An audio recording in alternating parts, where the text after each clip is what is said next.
اعوذ باللہ من الشیطان الرجیم بسم اللہ الرحمن الرحیم الحمدللہ رب العالمین۔ بلا شبہ تعریف اللہ تعالیٰ ہی کی ہے جو عالمین کا پروردگار ہے، اس میں کوئی شک نہیں،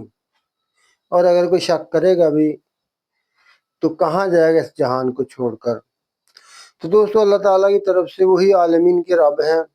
تو انہوں نے ہماری ہدایت کے لیے قرآن کو بھیجا ہے، اور ایک وقت مقرر الی اجل مسمن، ایک وقت مقرر تک ہمیں اجازت دی اللہ تعالیٰ نے کہ آپ لوگ اپنی مرضی کر سکتے ہو، کہ اللہ کی نافرمانی بھی کر سکتے ہو اور فرما برداری بھی کر سکتے ہو،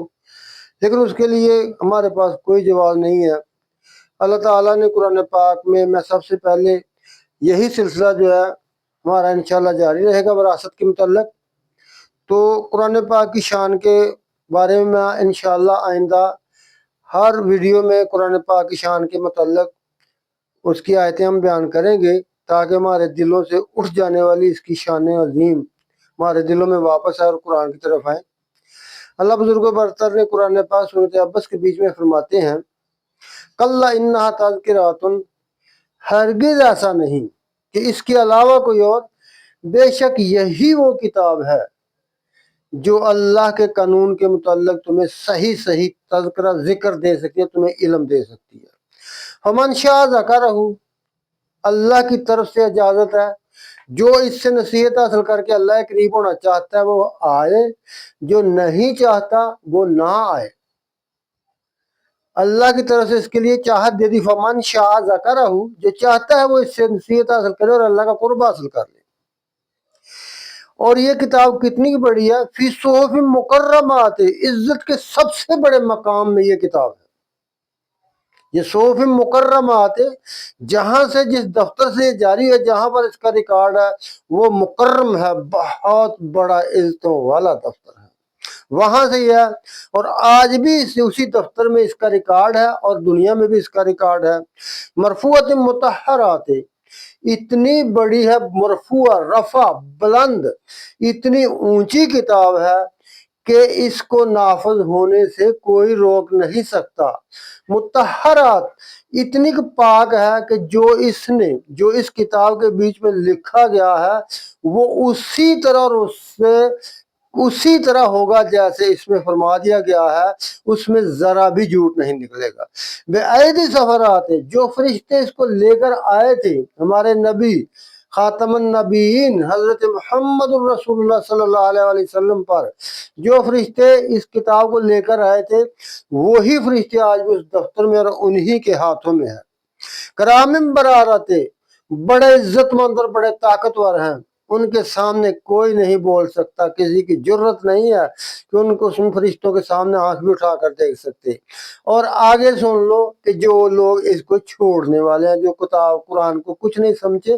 قتل الانسان ما اکفرہ، قتل کر دیے جائیں گے وہ انسان جو اس سے کفر کرتے ہیں۔ تو دوستو، یوں ہم انشاءاللہ اللہ تعالیٰ کی رحمت سے قرآن کی شان عظیم کے بارے میں قرآن ہی کی آیات سے لیں گے۔ تو ابھی ہم چلتے ہیں کہ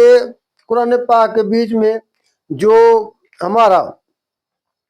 وراثت کا جو قانون اللہ تعالیٰ نے انسانوں کے لیے بھیجا ہے، جو وراثت زمین کے اوپر جو ہمارے پاس جائیداد اور مال ہوتے ہیں، وراثت جو ہے وہ کس طرح تقسیم کرنی ہے، یاد رکھیں کہ وراثت کا قانون حدود میں آتا ہے۔ جو اس کو نہیں مانتا یا اس کو نہیں سیکھنا چاہتا وہ پکا کافر اور منافق ہے۔ قرآن پاک کے بیچ میں پڑھ لو، سورۃ توبہ کے بیچ میں اللہ راب و شد کفر و نفاقا و اجدار اللہ یعلم حدود ما انزل اللہ علی رسول ہی، جو اللہ نے اپنے رسول پر حدود کا قانون نازل کیا ہے، جو اس کو نہیں جانتا اور نہ جاننا چاہتا ہے، آئندہ سیکھنا بھی نہیں چاہتا، وہ پکے منافق اور کافر ہیں۔ تو اس لیے ہم نے تو مذاق سمجھا ہوا، اللہ تعالیٰ میں اس سے بچائے۔ تو دوستو، اللہ تعالیٰ نے، میں نے پہلے عرض کر دیا کہ مال کوئی مذاق نہیں ہے، اسی مال سے ہم نے اللہ تعالیٰ کی خوشیاں اور اس کی مہربانیاں اور جنت خریدنی ہے۔ میں آیا آپ کو بتاؤں، حضرت سورۃ بقرہ آیت نمبر 254 کے بیچ میں اللہ تعالیٰ نے ہمیں حکم دیا ہے، یا ایھا الذین آمنوا انفقوا مما رزقناکم، جو ہم نے تمہیں رزق دیا اس میں سے پہلے اس میں سے خرچ کر لو، اس میں سے خرچ کر لو اللہ کو خوش کرنے کے لیے، اللہ کی خوشی حاصل کرنے کے لیے۔ من قبل ان یات یوم لا بیع فیہ ولا خلۃ ولا شفاعۃ والکافرون هم الظالمون۔ اے ایمان والو، اس سے پہلے پہلے تم میری راہ میں میری خوشی حاصل کرنے کے لیے خرچ کر لو کہ وہ دن، آخری دن، یہ جو دن نکل رہے ہیں اس کا ایک آخری دن آئے کہ اس دن ہم ہر چیز کا پھر تم سے حساب لیں۔ جو رزق ہم نے تم کو دیا تھا، جو مال و دولت ہم نے تم کو دیا تھا، اس کا حساب لیں۔ اس وقت لا بیعن بھی ہے کہ تم کو خرید و فروخت کر کے اس وقت حساب کو کلیئر صاف کر سکو، نہ کر سکو گے۔ لا بیعن بھی ہے ولا خلۃ، نہ تمہارا کو دوست تمہارے کام آئے گا، ولا شفاعت، نہ کسی قسم کی تمہیں سفارش ملے گی۔ تمہارے اپنے ہی عمل ہیں جو تمہیں سفارش تمہاری کریں گے، کوئی تمہیں سفارش دینے والا نہیں ہوگا۔ والکافرون هم الظالمون، یاد رکھو جو لوگ اللہ کے حکموں کے مطابق نہیں خرچ کرتے اور اللہ کی خوشی کو مال دے کر نہیں خریدتے، اللہ کے مال کو اللہ کے قانون کے مطابق نہیں خرچ کرتے، والکافرون هم الظالمون، وہ کافر اور ظالم لوگ ہیں۔ اس لیے کافر جو ہوتا ہے وہ ظالم ہوتا ہے۔ مت ہمیں بھولنا چاہیے کہ مال ویسے ہی ہے، اس مال سے جان نہیں چھوٹے، اسی سے ہم نے جنت خریدنی ہے اور اسی سے ہم نے جہنم خریدنی ہے۔ تو آج ہم بات کریں گے الحمدللہ کہ اگر وفات پانے والا جو بندہ ہے وہ فوت ہو گیا اور اس کے پیچھے جو کہ جو اس کے اقربا رہ گئے ہیں، جو اس کے قرابت دار، اس کے رشتہ دار رہ گئے ہیں، وہ ہیں اس کے والدین اور اس کی اولاد۔ اگر مرنے والے کے پیچھے رہ جائیں والدین اور اولاد تو پھر ان کو کون سا حصہ ملے گا، کتنا حصہ ان کو دیا جائے گا؟ قرآن اللہ تعالیٰ نے ان کو کیا حکم دیا کہ ان کو کون کتنا حصہ دینا؟ تو اللہ تعالیٰ نے سورۃ النساء آیت نمبر 11 کے بیچ میں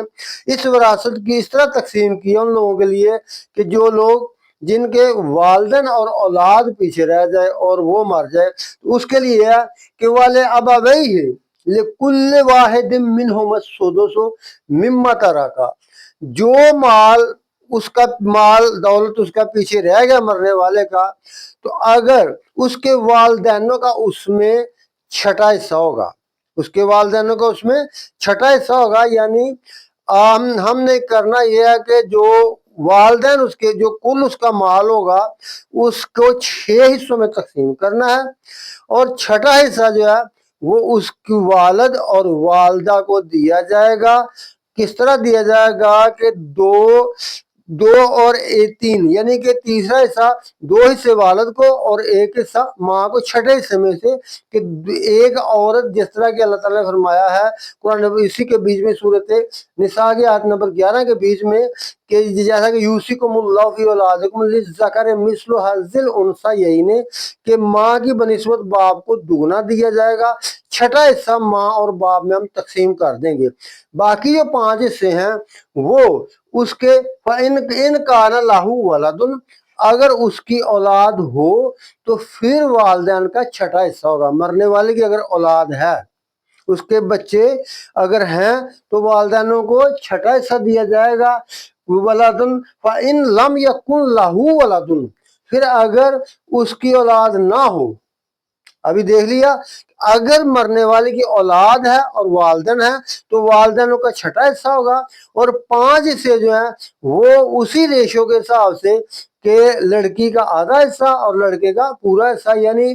ایک لڑکے کو 2 لڑکیوں کے برابر کے حساب سے اسی فارمولے کے تحت ان میں تقسیم کر دی جائے گی۔ اسی طرح چھٹا حصہ جو ہے وہ آدھا حصہ ماں کو اور 2 حصے والد کو 2 حصے اور ماں کو 1 حصہ، یعنی آدھا حصہ ماں کو اور پورا حصہ والد کو۔ تو یوں ہی اسی طرح اگر اس کے بچے ہوں تو بچوں میں بھی یوں ہی تقسیم کر دی جائے گی۔ پھر اگلی صورت یہ ہے کہ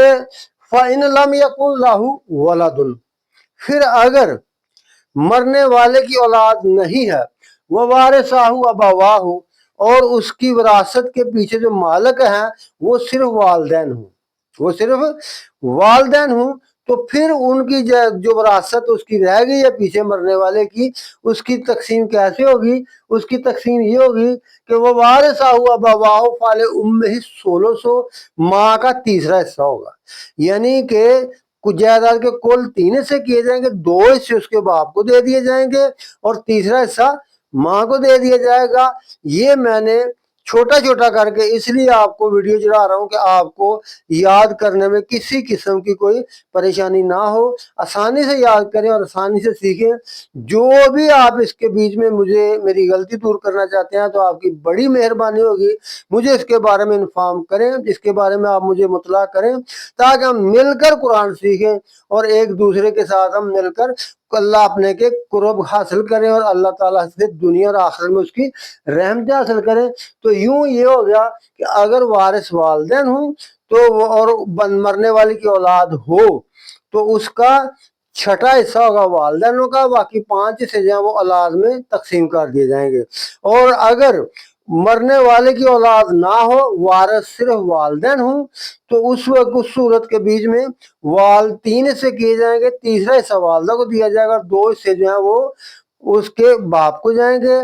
یاد رکھیں کہ جب ہم نے حصہ کرنا ہے تو آیت کے بیچ میں جس کا نام پہلے آ رہا ہے پہلے اس کا حصہ نکال دیں، مطلب اس کے بیچ میں آگے والے ابویہ لکل واحد منہما السدس، کہ ہم نے چھٹا حصہ جو ہے وہ پہلے نکال لینا ہے، باقی 5 حصے جو ہیں وہ اولاد کو تقسیم کر دینے ہیں۔ آگے فرمایا کہ فَإِنْ لَمْ يَكُنْ لَهُ وَلَدٌ وَوَارِثُهُ أَبَوَاهُ فَلِأُمِّهِ الثُّلُثُ، اگر وہ اولاد اس مرنے والے کی اولاد نہیں ہے تو والدہ کو تیسرا حصہ جائے گا، تو جائیداد کے ہم 3 حصے کریں گے، تیسرا حصہ جو ہے وہ والدہ کو دے دے گے اور 2 حصے جو ہے وہ اس کی والد کو چلے جائیں گے۔ اللہ تعالیٰ مجھے اور آپ کو قرآن پاک سمجھنے اور اس پر عمل کرنے کی توفیق عطا فرمائے۔ انشاءاللہ اللہ کے حکم سے ہم اپنے پیارے قرآن کے ساتھ اسی طرح لگے رہیں گے۔ یہی محبت رسول ہے کہ اگر ہم قرآن سے محبت کرتے ہیں تو ہم رسول اللہ صلی اللہ علیہ وسلم سے ضرور محبت کرتے ہیں۔ تو اگر ہماری قرآن سے کوئی محبت تو منہ سے بولی جانے والی تمام بڑکیں منافقت اور جھوٹ ہیں۔ اللہ تعالیٰ مجھے اور آپ کو قرآن پاک اور نبی پاک صلی اللہ علیہ وسلم سے سچی محبت، قرآن کے ذریعے سچی محبت کرنے کی توفیق عطا فرمائے۔ وما علینا الا البلاغ المبین۔